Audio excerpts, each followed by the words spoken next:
Off the coast of Japan, there is a superstructure so immense it can be seen from space. The world's first airport in the midst of the sea. The largest man-made island of its day. The longest bridge of its kind. And one of the world's architectural masterpieces. But its brilliant design could not conquer a hostile Earth.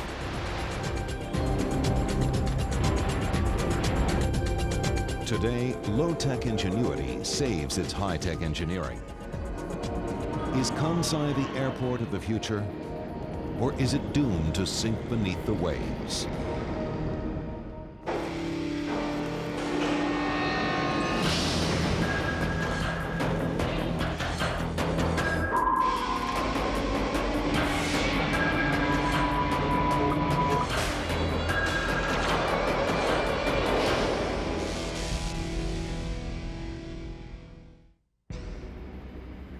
Japan, where modern skyscrapers dwarf the monuments of ages past. Where timeless serenity mingles with industrial might. And one of the world's engineering marvels rises from the sea.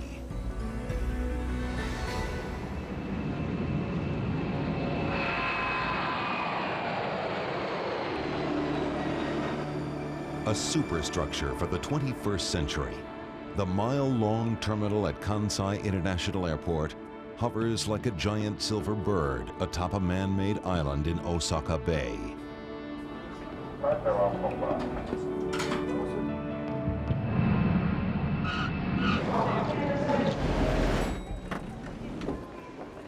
Graceful in design, Japan's aerodynamic airport is a triumph of construction and a technological wonder.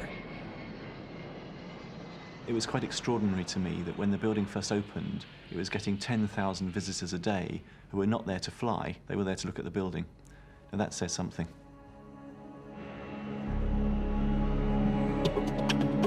To build the world's first ocean airport, architects and engineers probe deep into the laws of nature, searching for answers to the awesome challenges before them.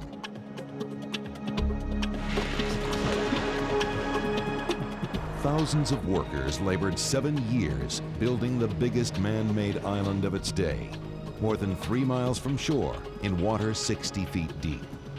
Then crowning it with the world's longest building, the biggest public works project of the 20th century. The airport is the first place and last place people normally see at your city. So you want it to represent something about your city. You want it to look good. You want them to have a favorable impression when they arrive and when they leave. We don't build big cathedrals anymore, but we build big airports.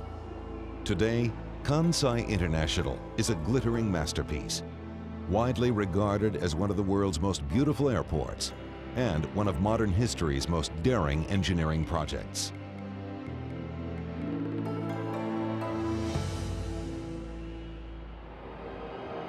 Before Kansai, no one had ever built an island in water so deep or so far from land. From steel girders to workers' lunches, everything had to be transported to the construction site by boat.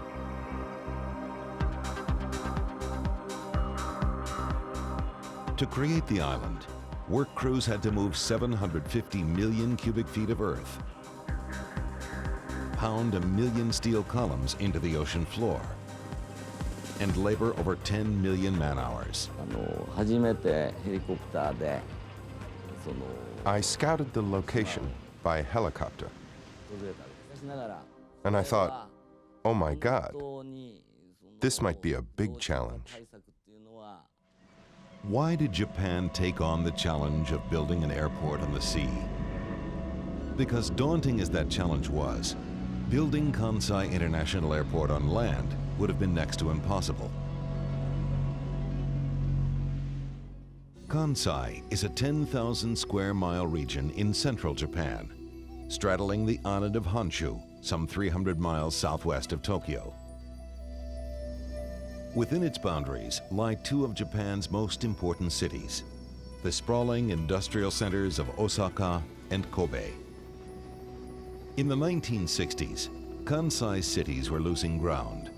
Japan's imports and exports flowed through Tokyo.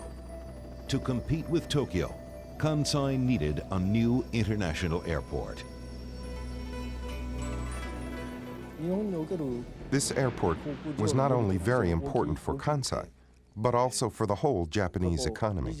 Before Kansai Airport, manufacturing companies based in Kansai had to send their cargo all the way to Tokyo to ship it out of the country.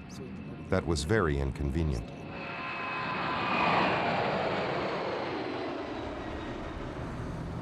Osaka's airport, Itami, sat in the middle of a residential neighborhood, dangerously hemmed in by buildings. The constant roar of jet engines disturbed its neighbors.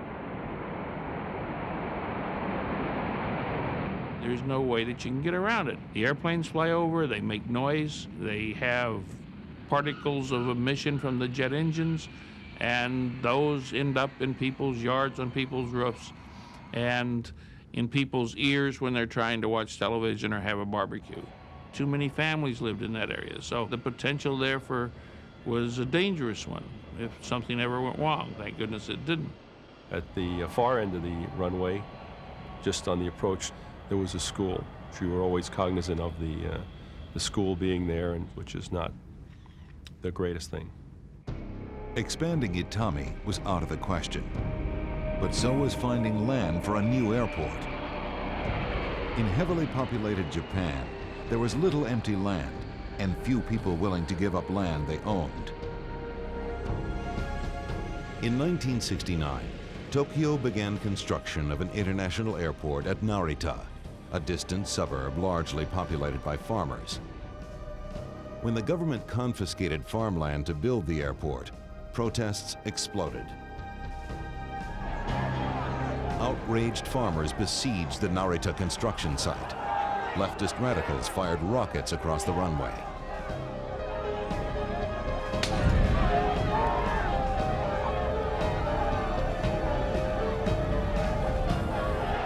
Police arrested more than 3,000 activists. 7 people died. Protests delayed construction of Narita Airport for nearly a decade.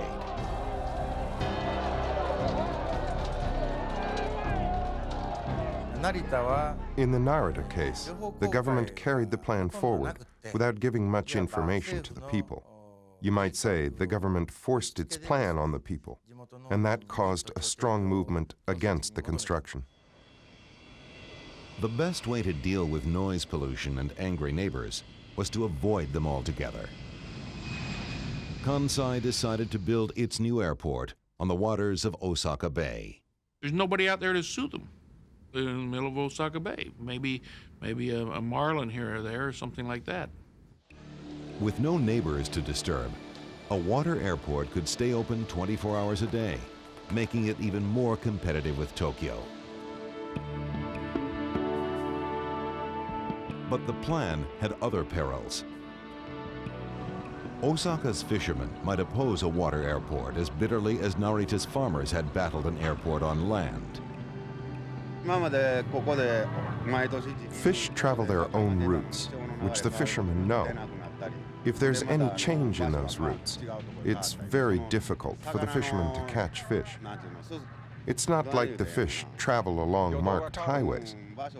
To find them again is very difficult. To avoid another Narita, authorities offered the fishermen a huge fee as compensation for disturbing their fishing grounds. The fishermen accepted. Politically, the path was now clear. But the project's troubles were only beginning. By locating their airport on water, Kansai's planners had avoided battles with outraged citizens over land. Yet they would soon find themselves battling a far more powerful force, the force of nature itself. Japan's 4 main islands have been called the most geologically treacherous real estate on Earth. 9 major earthquakes greater than magnitude 7 struck in the 20th century alone, killing over 150,000 people. Thousands of smaller temblors shake Japan every month. An earthquake's worst damage is often to structures built on landfill, which liquefies when shaken. When it isn't shaking, Japan is reeling from some of the deadliest storms on the planet. Since World War II, hundreds of typhoons have ravaged the Japanese coastline, killing nearly 7,000 people. A typhoon's cyclonic winds can whip up what meteorologists call a storm surge, a dangerous rise in sea level.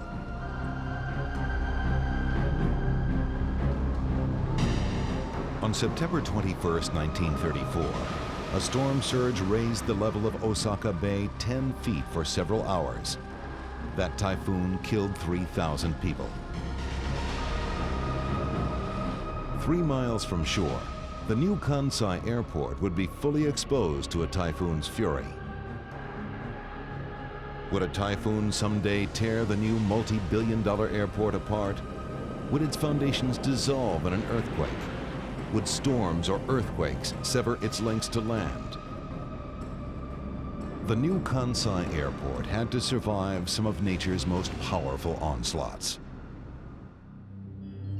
Engineers designed an island 2.5 miles long and nearly 4,000 feet wide, framed by a huge rectangular seawall, whose perimeter would be 7 miles long. Into this massive frame, they would pour 750 million cubic feet of earth. It seemed like a simple plan, a larger version of other projects Japanese engineers had successfully completed many times before. In land-starved Kansai, the shore is lined with industries built on man-made land. But 3 miles from shore, conditions were very different. The seabed is something like 100 meters or so depth of soft clay. So soft, in fact, that if you could drain the sea away, you wouldn't be able to walk on it. It's a marsh. Tests showed that the airport island would rest on 2 levels of ocean-bottom clay. The upper layer, called alluvial clay, didn't worry engineers. They had built on it many times before.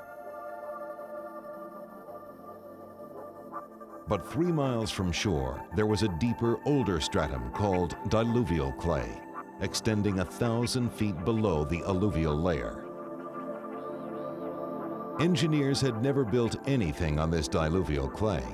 No one was sure how it would react when the world's largest man-made island began pressing down on it. So the new problem is how to predict the compression of deep-seated, old, stiff clay. That's, I think, the first case in the human engineering history. In order to know the condition of the foundation ground, we developed a method of sampling the clay itself. We calculated things like strength and pressure density correlation to learn the characteristics of the ground. Scientists analyzed core samples from the ocean floor and gave differing predictions of how far the airport might sink into the clay. Some believed it would sink only 19 feet. Others insisted it could sink as deep as 25 feet.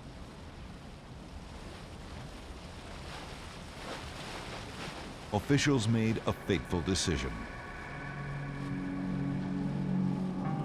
To save money, they rejected the predictions of deeper sinking and planned an airport that would sink only 19 feet. January 1987, with prayers for the safety of the workers, construction of Kansai International Airport begins. The first task is to strengthen the soft ocean floor clay so it can support the airport's immense weight. To strengthen the seabed, engineers use a well-tested method known as sand draining. Specially designed ships float over the construction site, first spreading a 5-foot layer of sand over the ocean floor. Then, hammering 1 million pipes deep into the clay. It's a fully automated process, controlled by shipboard computers. Next, enormous barges equipped with pile drivers force sand into each pipe. Finally, the computer-controlled ships pull out each pipe, leaving 1 million columns of sand. When the finished airport presses down on the waterlogged clay, its weight will squeeze the water from the clay into the sand piles, draining the clay to make it harder. But the sand drains cannot reach the deeper diluvial clay. Nothing can be done to stabilize it. With sand drains in place, work on the seawall begins. To keep waves from washing away its rubble slope, seawall workers must armor its surface with massive stones. 60 feet below the surface, divers guide these armor stones into position. The divers are veterans of many underwater construction projects, but none as deep and as far from shore as Kansai Airport. They face deadly hazards in the turbulent ocean depths. At this place, we set stones that are about 1 to 2 tons each in the water. It was far from the shore, so there were bigger waves. It was a challenge for us. We did it even in tough situations like in bad weather. One guy had his leg amputated at the thigh because the waves moved a stone and it smashed into his leg. We were always close to death in a way. Despite the dangers, work on the seawall continued as workers maneuvered 69 gigantic steel chambers into place. Each of these mammoth casings was 75 feet high, 75 feet in diameter, and weighed over 200 tons. Pile drivers pounded them into the ocean floor to form the corners of the seawall. Workers placed 48,000 four-pointed concrete blocks along the seawall's south and western edges, where the sea was strongest. These strange-looking blocks are designed to dissipate the force of breaking waves. By June 1989, 2.5 years after work began, the seawall was finished. Now, the airport builders had to find enough soil to fill it. On the mainland, crews worked round the clock excavating 3 entire mountains. Huge barges transported the excavated soil to the airport site. For 3 years, a fleet of 80 ships dumped earth inside the seawall until it rose over 100 feet above the ocean floor.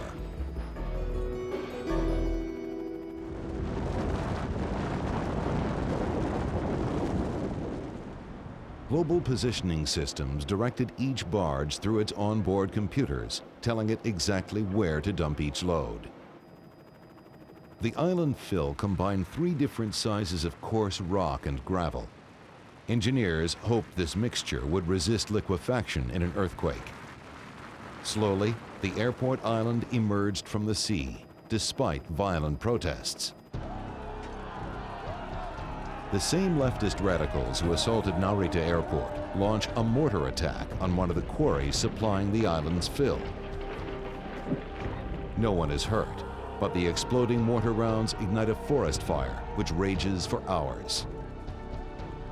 It is only one of more than 24 attacks on the airport project during construction. Planting bombs, firing rockets, and setting fires, the radicals destroyed equipment and injured 4 people.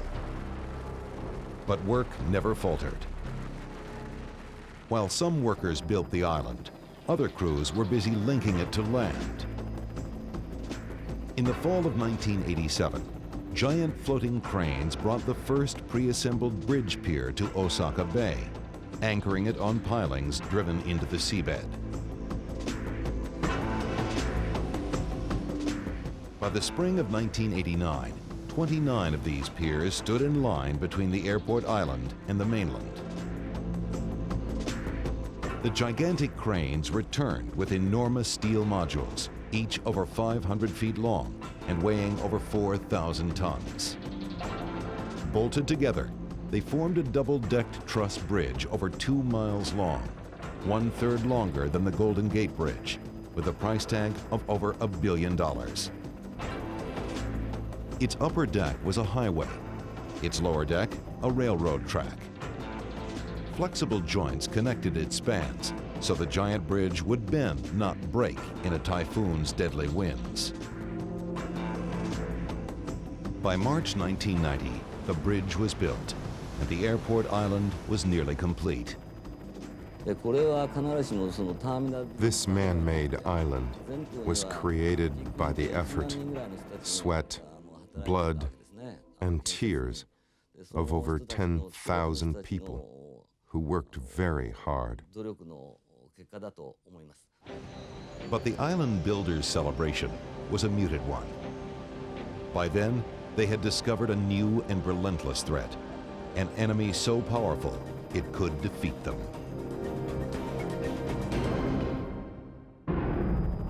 Spring 1990, Kansai Airport's man-made island is nearly finished. Construction firms prepare for the monumental task of building the passenger terminal. But in March, engineers make an alarming discovery, which threatens to destroy the project. Kansai Airport is sinking into the sea. Airport officials had expected the island to settle some 19 feet into the soft seabed. But by March 1990, it had sunk 27 feet and was still sinking over 2 inches every month. No one knew when or if the sinking would stop. No one knows exactly what to do, because it's quite different from our past experience. It's big size and a very heavy load. These 2 factors combined give rise to the effect of waking up the sleeping lion. The revelation stunned Osaka and the nation. The international press dubbed Kansai Japan's sinking airport. Some compared it to history's most notorious engineering blunder, the Leaning Tower of Pisa. After 20 years of planning, 3 years of construction, and billions of dollars, it appeared that Kansai Airport might never be built. What had seemed genius now appeared to be merely hubris. As public outrage grew, the president of Kansai Airport resigned. Engineers scrambled to find a solution, if there was one. We cannot stop the compression of this type of soil, because we can cope with the soil with various new techniques down to 50 or 60 meter depth. But now the soil in the question is 200 meters deep. So we cannot apply any sort of artificial technique to that. To keep the airport above sea level, workers piled an extra 11.5 feet of soil atop the island at a cost of $150 million. They dropped a 20-ton weight 100 feet onto the runway to compact its soil.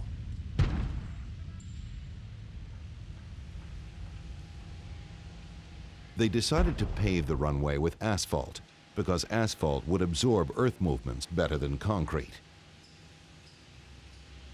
Yet their greatest problem remained unsolved. It was time to construct Kansai International's passenger terminal. But how could they build it on a sinking island? While engineers debated, the terminal's architects perfected its design. Noriaki Okabe had spent 25 years in Europe working with world-renowned Italian architect Renzo Piano. Together, they had created some of the world's most remarkable buildings, including the famed Pompidou Center in Paris. But at Kansai, they faced the challenge of their careers. The Kansai terminal had to be small enough to fit on a man-made island, yet big enough to house all the complex functions of a modern international airport. High enough to inspire passengers with its beauty, yet low enough to allow air traffic controllers an unrestricted view of every airplane on the tarmac. It seemed an architectural paradox. Architects usually get stimulated by looking at the site before the work starts. This project was unique because there was no site yet. There was no ground. Seeking new sources of inspiration, the architects turned to the structures of nature. Nature's geometries solved their most difficult problem: how to make the terminal both high and low. Answer: the toroid, the remarkably versatile shape of magnetic fields, convection currents, bicycle tires, donuts, and fruits. In its architect's eyes, the enormous Kansai terminal is only the small visible portion of an immense toroid over 20 miles in diameter, circling through the Earth. The toroid shape allows the building's center to soar 85 feet high, while its wings taper to 20 feet, inspiring visitors, giving the control tower a clear view of aircraft, and making architectural history.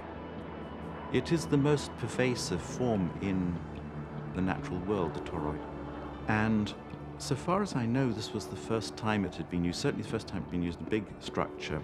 Since Kansai was designed, the toroid has become a very fashionable form, particularly architects working with British engineers who have mastered how to use this form.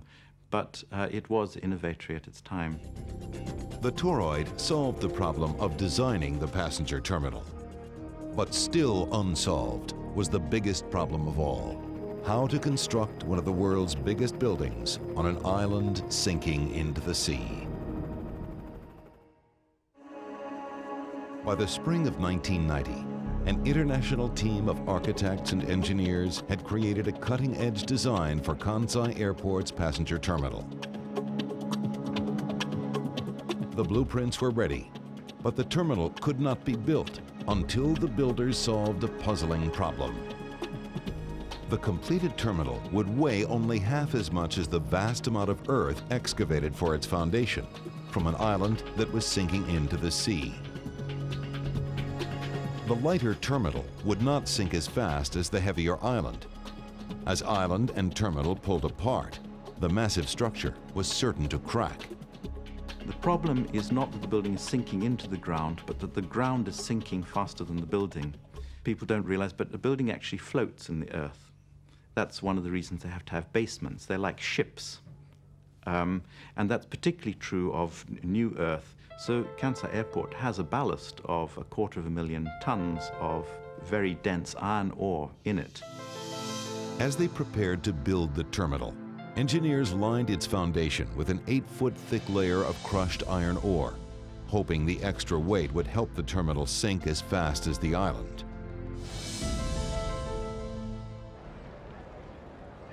On April 24, 1991, terminal construction began. It would take nearly 3 years to complete. Following the architect's blueprints, workers erect some 30 steel trusses to support the roof.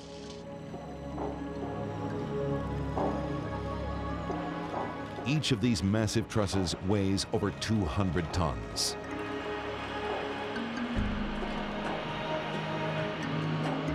Then, workers assembled the terminal's skeleton of 250 ribs, each forged in England and carried by ship to Japan.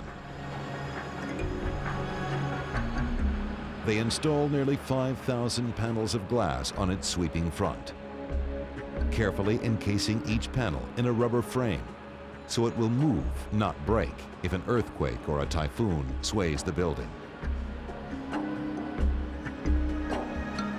They cover the roof with 90,000 stainless steel tiles, tested to withstand fierce typhoon winds and violent seismic shaking. With painstaking effort, workers lay each of these tiles individually by hand. High ocean winds make their task even more difficult and sometimes impossible. By 1993, the terminal's enormous shape rose above the airport island.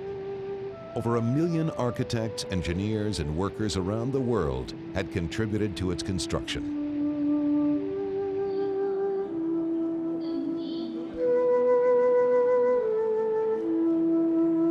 Today, Noriaki Okabe wanders with pride through a superstructure.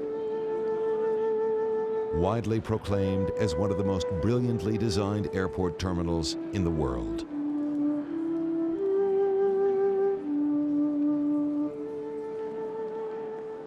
It's a very big building, Kansai. It's possibly the longest building in history that is not a factory, but one huge room occupied by people. But what's very striking is the very intimate relationship it sets up between you, the person moving through, and the building that is making way for you, leading you through, guiding you through. This is a very extraordinary sense to get in what's a highly technological, enormous building. I think that's one of its most extraordinary achievements. Arriving by car, rail, or hydrofoil, passengers enter what the architects call the canyon, a vast open space 100 feet high and nearly 1,000 feet long. 4 cavernous stories linked by humming escalators and whirring elevators. Designed to impress, but also to inform. The reason why this space is so huge is so that people can see where they are going. Any spaces in this structure can be seen from wherever you are. As they move beyond the canyon, passengers don't have to navigate a sprawling multi-terminal complex as in many other airports. Domestic and international arrivals and departures are vertically stacked on the 4 floors of the terminal building. Passengers travel up and down a central set of escalators, which carries them to arriving and departing domestic and international flights.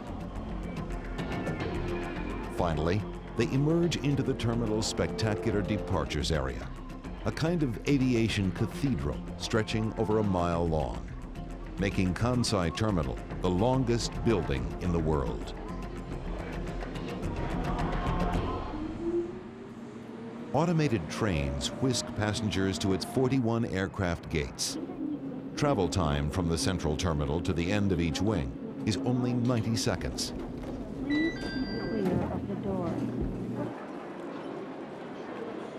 An ingenious system solves a baffling problem. How do you air condition the world's longest building? If you blow a big air jet into a very large space, it travels so far. Now, what we did on Kansai, which I think is quite innovative, was to create a shape of ceiling which was similar to an air jet shape, and to stick the jet to the ceiling. If you make a jet of air stick to the ceiling, then it travels up to twice as far as it would if it was in free space, and it will cause a much bigger circulation current. Gigantic yet graceful, 18 nozzles send air flowing along the ceiling into sheets of smooth fabric, which keep it circulating. Colorful mobiles reveal the moving air. It's the first time it had been done at such a big scale, and it's the first time in which the shape of the roof and structure was exactly shaped to the decelerating air jet. It's a building that is most in step with what is happening in the sciences and must herald the future. But when it was finished, Kansai Terminal's future remained in doubt as the island beneath it continued to sink. Even with its iron ore ballast, the terminal would almost certainly crack as the heavier island beneath it sank. Engineers devised a surprisingly simple solution. In the basement, 900 concrete columns support the building's massive weight, but that's not all they do. As the terminal sinks, sensors on the columns alert computers in the central control room. Technicians scan the computer screens, looking for trouble spots. ターミナルビルを This screen shows the current subsidence of the terminal building. The areas in red have less subsidence, and those in blue have more. When the computers warn that the sinking island threatens to crack the terminal, workers raise or lower the columns in the endangered area to keep it level with the ground.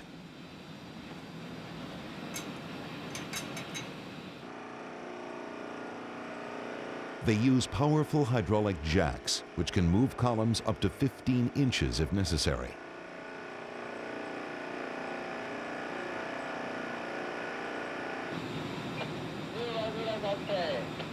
Workers slide iron plates under the jacked up pillars to hold them up after the jacks have been removed.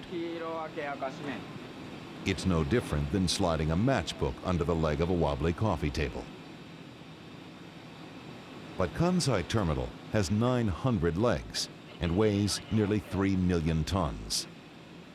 It's a solution which, as I understand it, has been used before in Japan, and it might seem a bit primitive, but I have no reason to suspect that it's anything but perfect for the problem.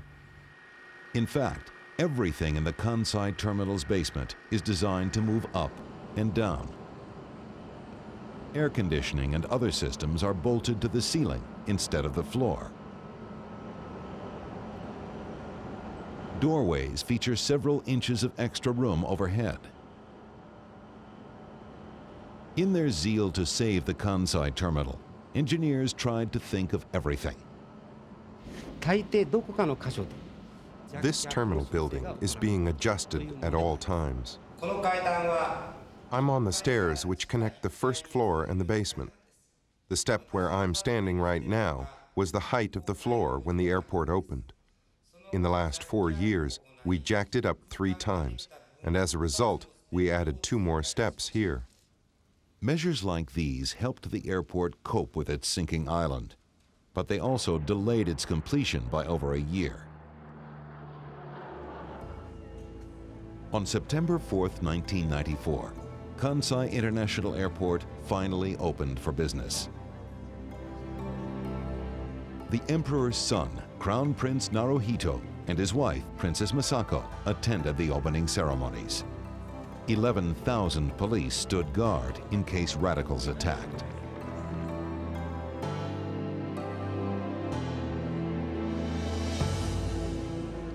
As they celebrated, the airport's proud builders could not know that nature's fury would soon assault their masterpiece.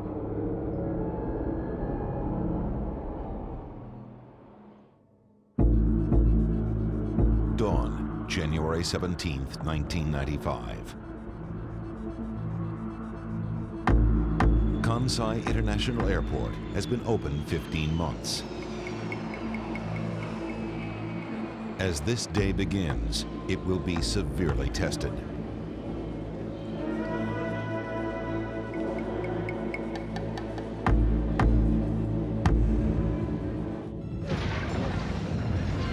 At 5:46 a.m. on January 17th, a devastating 7.2 earthquake rocks the Kansai region.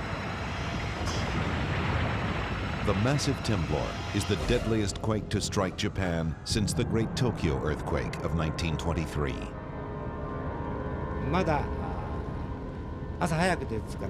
I was still in bed because it was quite early in the morning. It was a very huge, up-thrusting movement. Dishes jumped out of the cupboard in my house. I had never experienced an earthquake that big before. Hardest hit is the city of Kobe. The city's wharf rises 10 feet. Cranes topple, and a harbor breakwater sinks. Rail lines and major highways buckle. The quake kills more than 5,000 people and injures over 25,000. More than 300,000 people lose their homes. Kansai International Airport is only 18 miles from the epicenter. When the earthquake hit, the first thing I thought about was my family. Then I thought about the Kansai airport. Maybe the glass has broken. Fearing the worst, officials rush to the airport. Outside the terminal, they find a cracked sidewalk and few other signs of damage. I raced to the airport in my car and arrived before 7 o'clock.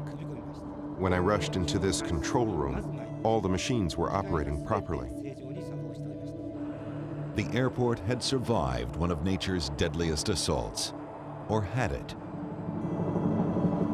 With so much devastation nearby, it seemed too good to be true. When I came to Kansai Airport, we could see Kobe was burning. Although you couldn't see anything wrong, I had great anxiety about the airport's invisible parts.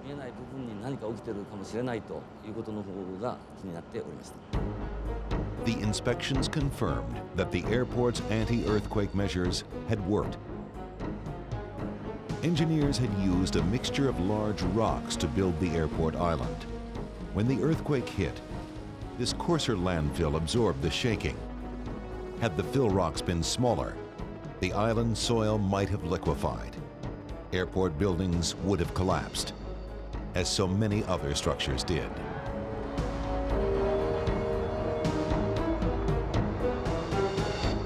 Instead, the delicate-looking passenger terminal proved as tough as its architects had hoped, thanks to its ingenious design.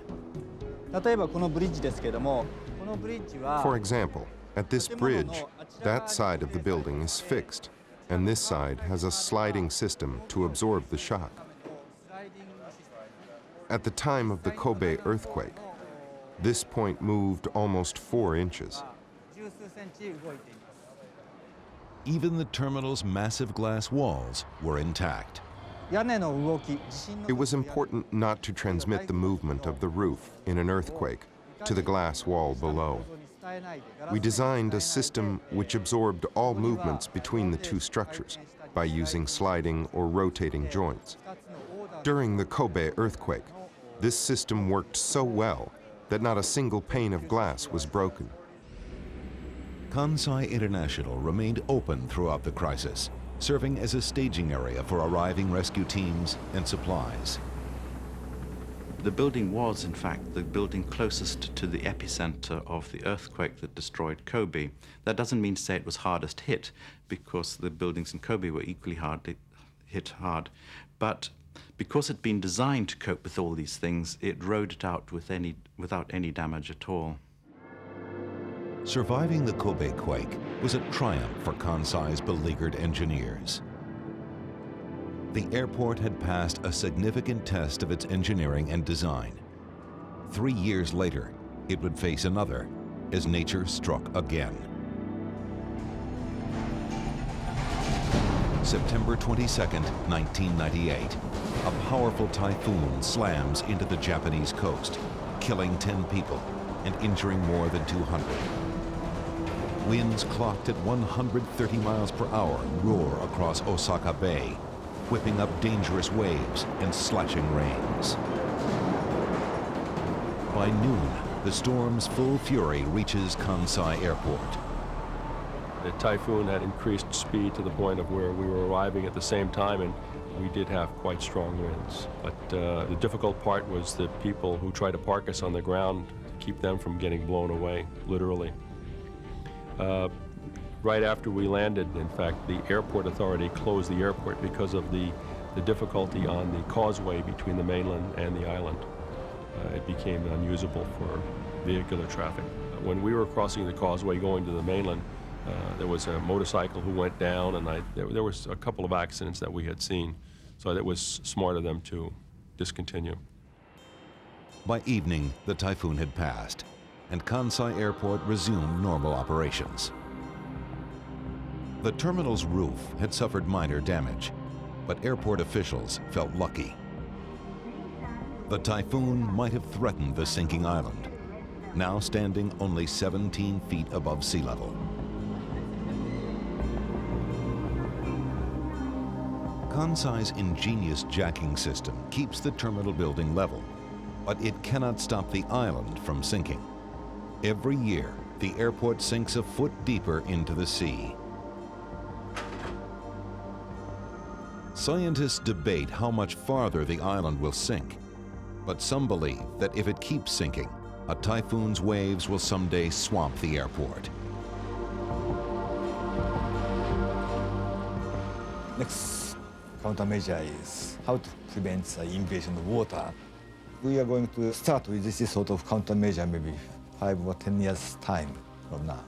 If the top elevation of the man-made island going down beyond some special value, in high tide time or typhoon time, it's quite easy to seawater to flush inside the island. That's our greatest concern at the moment. Airplane cannot land in the pond, so runway must be dry all the time. To keep out storms, engineers must build a higher seawall around the airport. But this is not the only challenge they must meet. If Kansai Airport is to survive economically, it must expand. Since it opened in 1994, its volume of international flights has nearly doubled. Its single runway can handle 160,000 takeoffs and landings a year. By the year 2007, it will reach that number. Without a second runway, Kansai will choke on its own traffic. The airport plans to build a second runway and terminal on a parallel island connected to the original airport. But this island must be built in water even deeper than the first. The seabed is even softer. Scientists believe the second island could sink even farther than the first. At the new site, we have to construct the island on a bad, soft foundation. Since it is impossible to do away with subsidence, we are thinking of constructing a second terminal building between the old and the new islands, which will float on the sea like a ship. Then we won't have to worry about it settling at all. But sinking isn't the only obstacle to expanding Kansai International. Battling the sinking problem drove the airport's price tag to $15 billion, 40% over budget. Interest alone on the airport's debt is $560 million a year. Building a second runway will cost an estimated $14 billion more. Even if it never slides beneath the waves, Kansai International may sink beneath the crushing burden of its debt. And yet the second runway must be built. The airport's future, and perhaps the lives of its passengers, depend on it. If you're going to be a major hub airport, you're going to really have to have 2 runways. Because what happens if something goes wrong? What happens if you have an airplane that blows a tire and you're really a hub? A hub brings in a lot of airplanes at one time. When you're considering the number of tires on each 747, you blow one tire, as far as the airplane is concerned, you'd never even know it until you cleared the runway. However, the carcass is on the runway, and you certainly wouldn't want an aircraft following you to encounter that. It could be a major disaster, both landing gear and or engine-wise. So they'd have to sweep the runway, and that takes time. And when you have 10 airplanes or 12 airplanes waiting for arrival, it gets to be a very ticklish affair. So a second runway is very, very important. Though surrounded by water, Kansai International Airport finds itself between a rock and a hard place. Hong Kong and Singapore now have new state-of-the-art airports. Tokyo's Narita is building a second runway. To hold its own in the highly competitive world of Asian aviation, Kansai must expand. Engineers need the second island as much as airport officials do. They want to build higher seawalls to keep typhoons from someday swamping the first island. To build those walls, they must temporarily close the original runway. Yet the immense cost of saving the airport, added to its already huge debt burden, may cripple its future. Kansai International Airport may never fulfill its builder's dream of becoming one of Asia's leading aviation hubs. But somehow, it's not Kansai's troubles most people remember. It's Kansai's achievement. Its landmark design has won the praise of critics the world over and earned the approval of the thousands of awestruck travelers who pass through it each year. I think it will be some time before what has been achieved there will be fully understood. The lessons will be learnt probably in the 21st century more than in the next few years from Kansai. People will understand more deeply what's been achieved there. I believe that the legacy that people are going to remember about the airport is that they built something that was never heard of before for an airport, and that even though they had problems, they found very good solutions to make it work, and in fact became an engineering marvel in several aspects. Number one, that they were able to fill it, and then when it didn't settle at the rate that somebody had calculated, that they were able to solve that problem and continue to operate. Whatever its future holds, Kansai International Airport will always be a monument to a bold vision. A vision that dared to accomplish something no one had ever tried before. A vision that literally moved mountains, created land in the midst of the sea, and graced Japan with one of the world's most beautiful airports.